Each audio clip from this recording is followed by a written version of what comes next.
Hi guys, welcome back to another video. So for today's video, it is going to be slightly different. I wanted to show you guys these perler beads, or at least from my knowledge, I think perlers are kind of like the Kleenex of fuse beads. So people might refer to these beads in general as perler beads, but the ones that I have currently are from the brand Artkal. So this is not a sponsored video. I just got really curious because YouTube has been feeding me so many like perler bead or like fuse bead art on like YouTube shorts. I'll make sure to leave a few creators that I've been following since then, because that's kind of why I even got into wanting to try out this particular set. So the set comes with a whole container. I believe it's 36 colors. It comes with these little pegboards as well. Earlier I showed you guys the little tweezers. I was kind of surprised to see the little Keroro Gunso little pattern that they came with in this particular pack. It was kind of a shock to see, but let's take a closer look at all the colors that come in this particular box. So if you're not familiar, perler beads or fuse beads are actually little cylindrical beads that you can actually fuse together by using heat, usually from an iron. I've seen people do an oven method or using a heat gun as well. So these are all the colors that come in the set. There is a duplicate of both white and black in this one, which is kind of great because those colors I will be using a lot probably in the future. But one thing I really like about fuse beads or perler beads is that a lot of people tend to make pixel sprites from these particular beads. So it's kind of a fun little art project that you can definitely do, and I think it's just fun if you enjoy just wanting something physical from your art. And because I really like pixel art, I wanted to give this a try, so I did end up just buying the set to see how well it goes, and if I enjoy it a lot, maybe I'll pick it up as a hobby and purchase other colors in the future. So moving on into paint tool side, you can see that on the right hand side I have the kind of like color swatches that I roughly made from taking a photo of the initial bead colors, and then on the kind of like middle to left hand side I am going to be doing my pixel designs. So I am going to be doing a few different projects today, but I'm only going to be showing you about I think 3 designs that I did on Paint Tool Sai. So for me, it just makes it a lot easier for me to do the pixel art in an art program first, and then we can translate those pixels to the beads later on. So I'm not following like a preset little template from online or anything. I just found it a lot easier for me to just make my own designs because I wanted something very specific. So the first one I made is of Bonbongi, which is kind of like the carrot little mascot, or I guess the mascot for 17 in a way. So I also added a checkered background or a divored background to behind Bonbongi so that I am able to count the amount of pixels or beads that's going to require to make certain parts of the bead project. After that, I am not going to be using this design. This one is of Mayoshi Masaki, but I do not like the layout of this. I just feel like it's a little bit awkward looking. So I guess I should have prefaced this video saying that I'm not very proficient with doing pixel art. It's just something I like to kind of dabble, and I would like to eventually work on improving a little bit more in the future, just because I always love like 8-bit or like pixel aesthetic in video games, so I definitely want to learn about it a little bit more alongside with like color palettes and stuff, so we can make some cool pixel art in the future. So I did make one of Mayoshi Kaisen as well, but because I don't really like the chibi little format, I decided to scrap this one. So for the canvas size, I did map out the amount of pixel width for my canvases to match the same amount that I have from the pegboard. So if you buy the set, the pegboards itself, I believe, is 29 pegs by 29 pegs per square. So it came with 2 sets, so I can get a 29 by 58. So that is what I set my canvas to. And this is kind of when I realized how big the perler bead projects are going to actually be, which is going to throw a wrench into my plan a little bit later. And I'll talk about my struggles when we get there. But Now moving on to this particular little chibi version. I like this one a lot more. I think it just turns out a little bit cuter. I also think that because I was mostly choosing colors from my color swatch that I made from the beads itself, the colors were looking very like muted and darker than I think they're actually going to be, and that's because the colors of the beads are not going to be super accurate from my color picking from the photo. So I decided to just eyeball the colors and do Masaki a little bit more vibrant compared to what I think.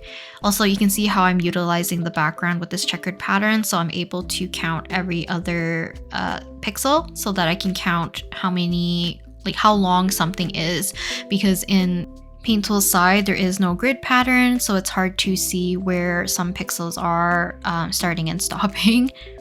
But kind of moving along, I am going to be starting off with the Bonbongi pixel version first.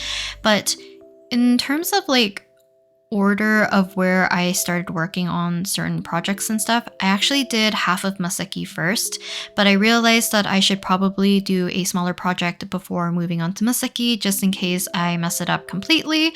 So I decided to rip the other half of the pegboard and just quickly do the Bonbongi first. I did make some slight adjustments you can probably see in the eyes and later on in the diamond compared to the Bonbongi in the corner that you see. And you can kind of tell that the colors do not match fully, but for the most part, it gave me a good idea for how I wanted to get the layout, the size, alongside with just like the general outline. And then after that, we can kind of go through and fix things as we need to. So for a lot of the making of kind of like the bead art is going to be in time lapse because it is very time consuming. Oh, also, I wanted to do like an actual swatch of the colors before I end up like melting them. So I accidentally missed a whole row of colors, so that's not the full colors at the very top for my swatches. So from my very little research that I did about perler beads and fuse beads in general, I've seen a lot of people do two different methods in terms of melting their beads. One is kind of like you melt until they fuse together, so like you can still see like the little holes and circles, which is a very cool aesthetic. But the other way I've seen, and the one that I kind of like a little bit more, is a complete fill, which kind of makes all the little holes of the beads disappear because once you melt them, they can become flat. But when they flatten, they kind of turn into like actual squares rather than circles. So the method that a lot of people tend to use for that is to use the tape method. So I'm using masking tape to put over my design. And unfortunately, this is when I realized I should have flipped the Bonbongi design because the now exposed side is actually the side that I'm going to be melting directly with the iron. So yeah, if you want to invert your design to have the flats kind of melted side to face the correct way, you might need to invert your design or like flip your design before you actually make your entire design. Or if you have a matching pegboard, I just found that if you kind of squish two pegboards together and sandwich the beads in the middle, you can actually just transfer it and flip it over and you already have the flipped design. So I'll end up doing that for Masaki and another design a little bit later. So it's just a bit easier to do that if you forget. So next up is the ironing process. So after I did the tape method, I ended up poking a bunch of holes into the back to make sure that the heat is able to escape from the front to the back. And then after that, I will put a piece of parchment paper, which is the one that it was included from the actual kit. And I started to iron the designs. So I did go out of my way to buy a different iron, and I've seen a lot of people recommend this particular iron to use for fuse beads. But like I said at the very beginning, I kind of overestimated how big the beads were going to be, or I guess underestimated. I thought they were going to be smaller, so the projects would be, I was thinking maybe half the size. So I bought a very small iron, but I think for future projects, I will be looking for my mom's like old iron so that I can kind of melt the project a little bit more consistently, because you'll see once we work on the Masaki piece, it's going to be a little bit difficult to get a very nice finish. So this is kind of what the swatches ended up looking, and this is kind of like where I felt very confident with the melting, but I didn't realize size was going to probably be an issue alongside with my parchment paper. I will also add in footage of me attaching the actual 6 missing little colors that I ended up just skipping for some reason when I was adding them in their rows. So this is actually the full color swatch selection, and I find it a little bit easier for me to visualize what colors actually are available if I want to do some pixel art planning before doing my beads. So for the bonbongi one, I am ripping off the tape, and you can see that this side that matches my pixel design has all the little circles filled in, and then the flip side will actually have the kind of flat filled in look right here. So there is a few dents here and there that is caused by me accidentally bumping my iron into the design alongside with a little bit of warping from the parchment paper. But overall, I thought this was actually a fairly successful first attempt at using fuse beads. I like the consistency of it. I actually like the size of the bonbongi one because it kind of feels like a coaster. So maybe I'll use it for that. We'll see. But now moving on to our larger chibi version. So like I said, I did map out Masaki to be a certain size that is similar to my pegboard, and right now for a good chunk of the video, I apologize that the kind of video footage kind of flashes between very contrasted and not very contrasted lighting. For some reason my webcam does this, and I might look into getting a different camera in the future, but for now I'm just gonna deal with this for some traditional videos. But the design is just going to be of Masaki facing the original way, how I did my pixel art in the very beginning. The one that you see in the bottom right hand corner is the flipped version. So once I realize that I'm going to need to flip him, I will show you guys the process of that. But basically, I will go through entirely of his head first before I realize that I should flip him. So at the very start, I was using my fingers to place down the beads because I thought it'd be a little bit faster, but I noticed myself kind of knocking some beads over, so I found it easier to actually use the tweezer. So at least for myself, the tweezer is easier for me to place beads onto the pegboard, but then I find it more annoying to actually pick up beads from like the actual container just because it's slower. Also, this is the transfer, so sandwich 2 boards between each other, and then we can go ahead and slowly lift this other board off, and we kind of have our flip design. So now he's going to match the design in the bottom right hand corner, and we can continue to fill in our little beads to make our pixel art. So for the most part, I'm just going to fill in the rest of Masaki. I think there is like some slight adjustments, and I can see already a missing bead at the very top of his hair, but the process is kind of just very straightforward. I'm just making sure I'm counting the correct amount from my pixel art to the pegboard so that everything is kind of accurate. So I'm adding some sprouts to the very bottom, and I accidentally don't do the same pattern for one of them, but I ended up also making a little makeshift stand for Masaki to stand on and hopefully clip into, but I did not make the stand large enough for his feet to actually fit in once the design is fully melted. Also made a mistake here, and I wasn't gripping my tape like taut enough, so when I accidentally let go, the tape already stuck to some of the beads, and then for some reason I decided to commit and tape down the rest of the beads that were already underneath the tape, which was a bad idea because I ended up having to redo about 1/3 of Masaki again. So yeah, let's go through that process really quickly. I will not show the entirety of the footage for this because it's a little bit painstakingly slow. Just be careful when putting down the masking tape, put it down with confidence, and try not to lift it up if you don't need to. So yeah, I'm just basically putting the beads back to where they need to be so that we can actually start to iron out this design and see how he's gonna turn out.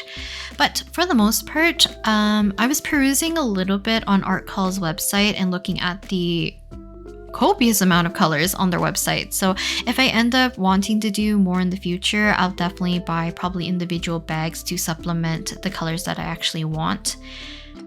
because I would love to make like Pokemon sprites of like my favorite Pokemon, or just like make the rest of my OCs in this particular kind of style once I can get a consistency of melting these properly. So as you can see, my iron is very tiny. It fits in my hand like really nicely, so it's like itty bitty. And even though I think Bonbongi's and the color swatch that I did initially melted pretty okay, and I just had a little bit of error from me bumping my iron into the design, you can see this is kind of the result of Maseki. So I ended up over melting some areas and I had a lot of holes.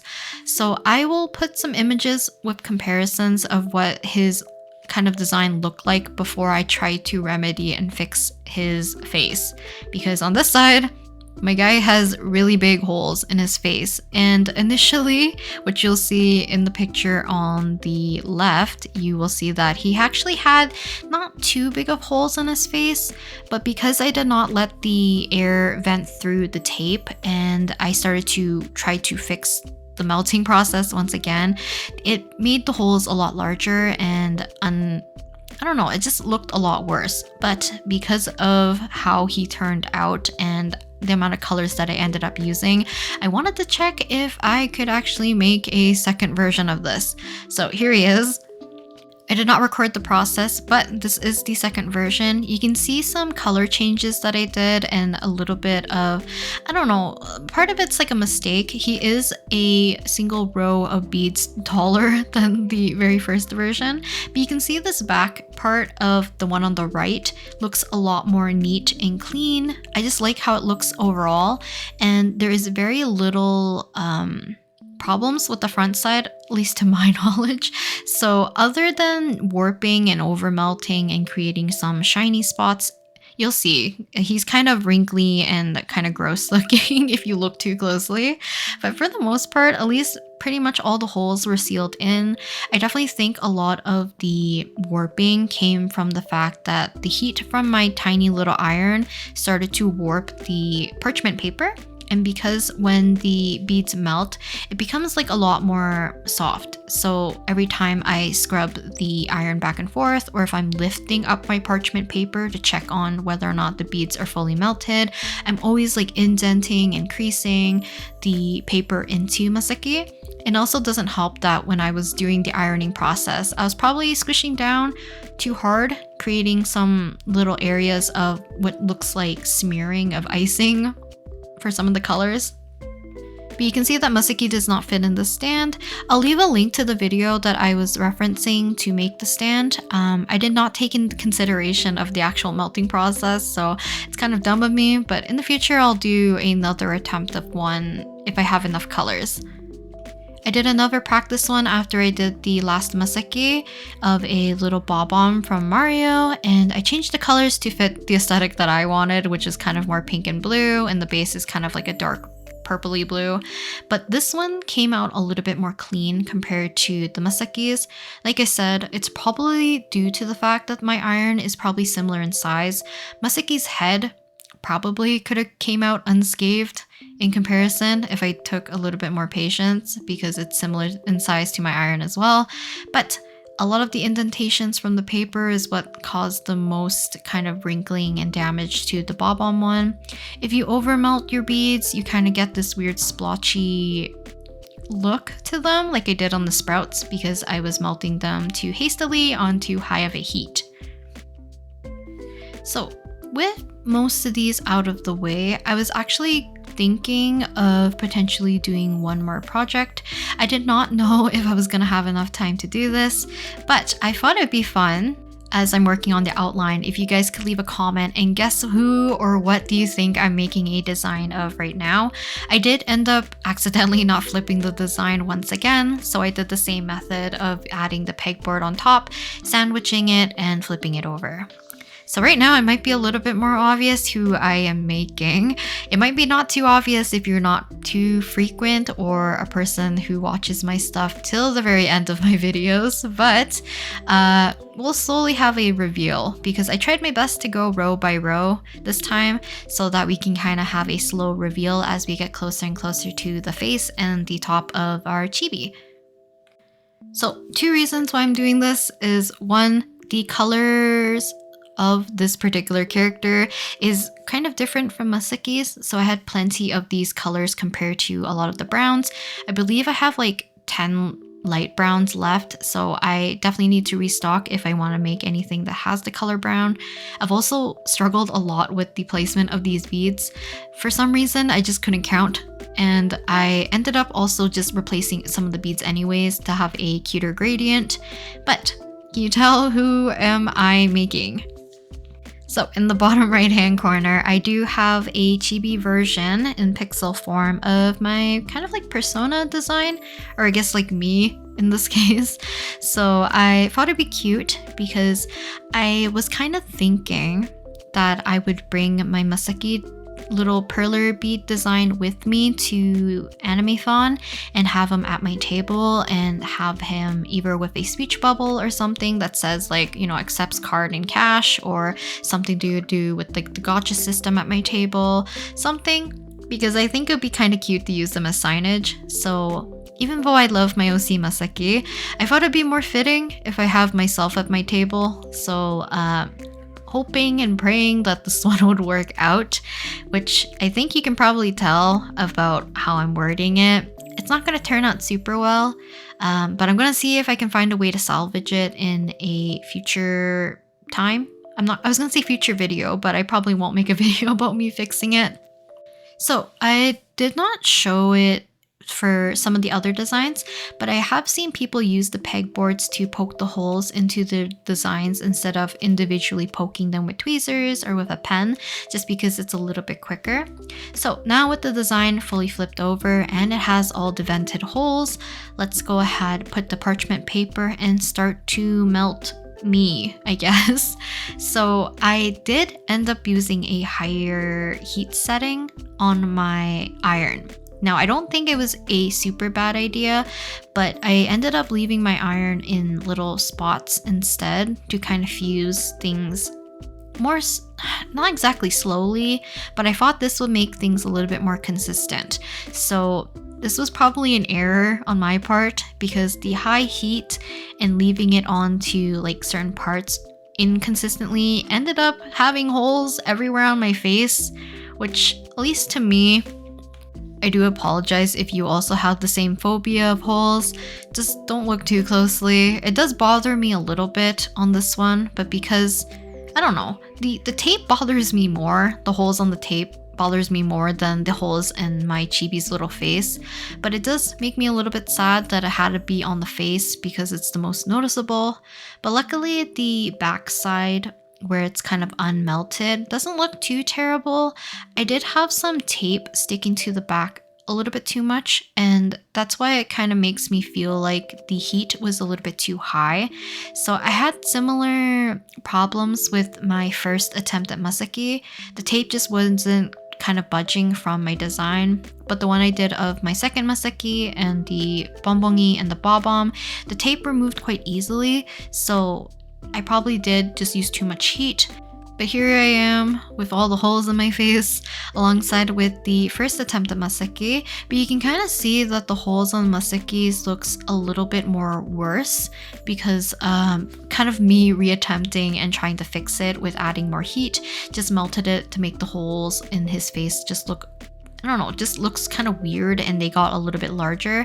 So I am thinking of potentially just dropping in potentially acrylic paint or something into the face, and I'll like tape the back and see if I can match the colors to fill in some of these gaps.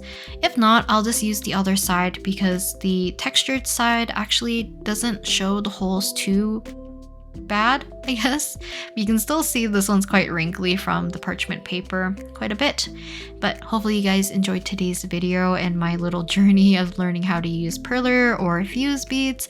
I'll definitely consider doing this again in the future if I end up buying a few more colors. But for now, I'll talk to you guys next time in the next video. Bye!